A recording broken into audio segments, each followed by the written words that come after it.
ओवी बाळा, बरं झालं तू आलीस. तुला सांगू, अबीरचा ना सकाळपासून चेहरा पडला होता. त्याला असं वाटलं की तू कधीच येणार नाहीस म्हणून. पण आता खूप खुश झाला असेल तो. पण मला सांग, तुझ्या बाबांचा तर तुझ्या गाण्याला विरोध होता ना? मग त्यांनी तुला इथे कसं पाठवलं?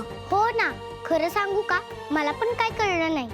सकाळी बाबाचा मूड बघून वाटला की आजचा दिवस पण घरातच जाणार. अगं मी त्यांना खूप फोन केले पण त्यांनी एकही फोन उचलला नाही. टीचर, मी इथे आले ना, हे फक्त आबिरमुळे शक्य झालं. अबीरमुळे?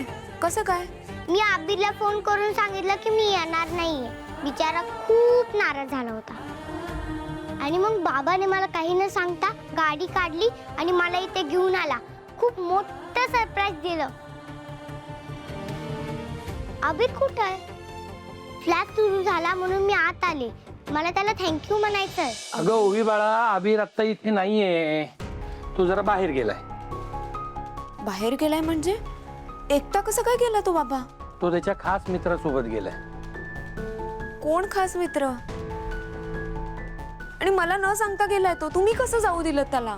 अगं बाई, नको काळजी करू, मला सांगून गेलाय तो.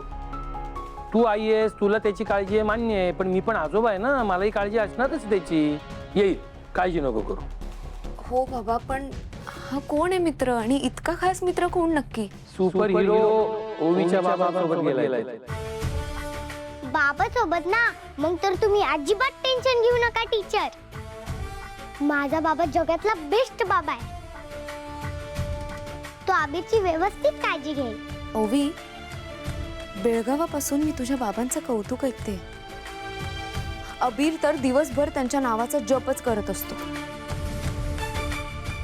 नक्की कोण आहेत ते? मलाही भेटायला आवडेल तुझ्या या सुपर हिरो बाबांना. सावली, मी सुद्धा त्या क्षणाची वाट बघतोय जेव्हा तू आणि तू एकमेकांसमोर याल. नियतीचा खेळ आता सुरू झालाय. आता मलाही त्या पांडुरंगाची ही लीला बघायचीच आहे.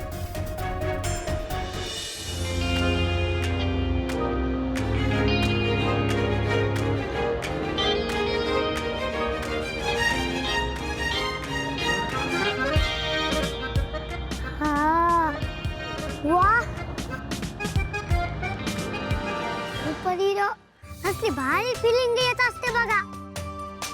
मी ना पहिल्यांदा एवढ्या भारी गाडीत पुढच्या सीटवर बसून फिरत असतो. मग एरवी कसा फिरतोस? एरवी ना बस किंवा रिक्षा, आमच्याकडे कार नसते ना हो. तुम्हाला काही विचारू का हो?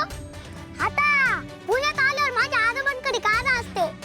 बेळगावात साधी एक रिक्षा मिळायला खूप वेळ लागत असतो. कार नव्हते, कार. अबे, तुझं तोंड माझ्या गाडीपेक्षा फास्ट पळतं की रे.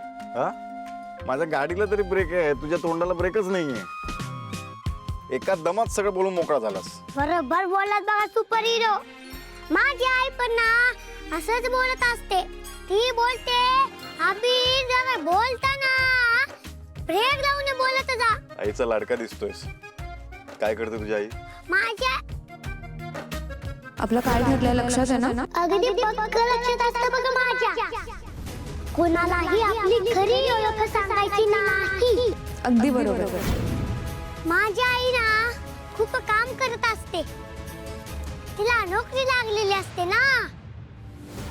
सुपर हिरो, ती सोडा, मला सांगा आपण कुठे जात असतो? तुला पाहिजे तिकडे जाऊयात, तू बोल फक्त. कुठे जायचंय? मला ना सिंहगड बघायचा असतो. मी एकदा पण कोणताच किल्ला बघितलेला नसतो. मला एकदा जायचं असतं बघा त्यांच्यावर. तुम्ही नेताल का मला? बाळा, आता सिंहगडावर नको. इथून खूप दूर आहे ते. आणि कसं आहे, ओवीचा क्लास पण सुटेल ना, तिला घरी पण सोडायचं आहे. माझं पण एक काम आहे. पुढच्या वेळेला जाऊ आपण. काय सुपर हिरो, मोठे लोक असंच करत असतात बघा. आणि हो म्हणतात आणि नंतर नाही नाही म्हणतात. हे बघ, सिंहगडावर आता गेलो ना, आता खूप घाई होणार. पण तुला तिकडे नीट बघता पण नाही येणार. म्हणून म्हणतो की पुढच्या वेळेला जाऊ, निवांत जाऊ.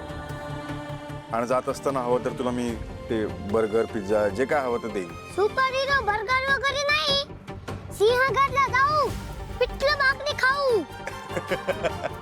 ठीक आहे, पिठलं भाकरी खाऊ. पण सुपर हिरो, आपलं प्रॉमिस विसरायचं नाही हा. नाही विसरणार, अजिबात नाही विसरणार.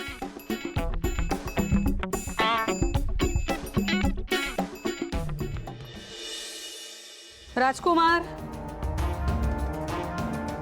राजकुमार, आलो आलो आलो आलो आलो हो रेडी? मी रेडी आहे. म्हणजे मोनिका कुठे? तिला येता येता मध्ये आरसा सापडला.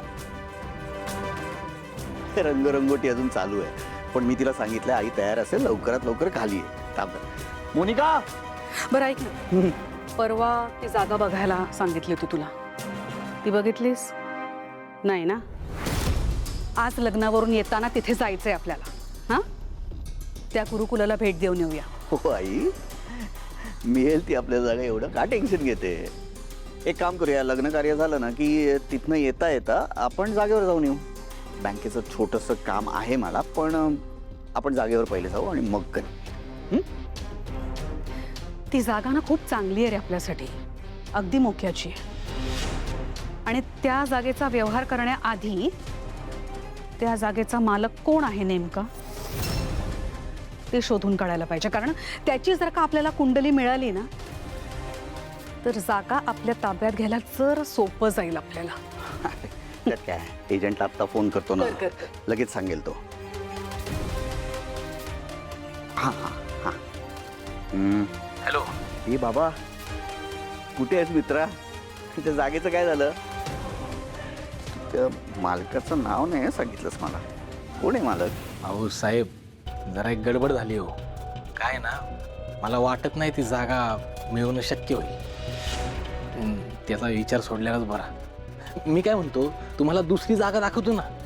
उगाच कशाला त्याच जागेत अडकलाय तुम्ही? नकोय आम्हाला दुसरी जागा, मला ती जागा हवी आहे. काय प्रॉब्लेम काय ते तर सांग, मी सॉल्व्ह करतो ना. काय म्हणतोय मालक, जास्ती पैसे हवेत का? पैसे देऊया ना, होईल. अहो साहेब, प्रश्न पैशाचा नाहीच आहे. काय ना, ती जागा अशा माणसाच्या मालकीची आहे की त्याने जर विचार केला जागा ऐकायची नाही तर साक्षात देव जरी आला तरी ती जागा ऐकणार नाही तो. अहो साहेब, आधी मला पण माहित नव्हतं त्याच्याबद्दल, पण जेव्हा हिस्ट्री काढली ना तेव्हा कळलं. लय डेंजर माणूस आहे. मग डोकंच फिरलं पार. कोण आहे एवढा पुण्यातला फॉकलँड? मला नाव तर सांग, बाकीचं मी बघतो. अहो ते जगन्नाथ पंडित, जगन्नाथ पंडित साहेबांची जागा आहे ती. काय बाबा, काय झालं, काय प्रॉब्लेम आहे? कोणाच्या मालकीची आहे जागा? दुसरी जागा बघूया आपण. ही नको आपल्या जागा. नाही, ही जागा कोणाच्या मालकीची आहे? त्या माणसाचं म्हणजे नाव, त्या माणसाच्या नादी लागायची गरजच नाही आपल्याला. ती जागा कुणाच्या मालकीची आहे राजकुमार? आपण दुसरी जागा बघूया ना आई, त्यात काय प्रॉब्लेम आहे? कुणाच्या मालकीची आहे ती जागा? जगन्नाथ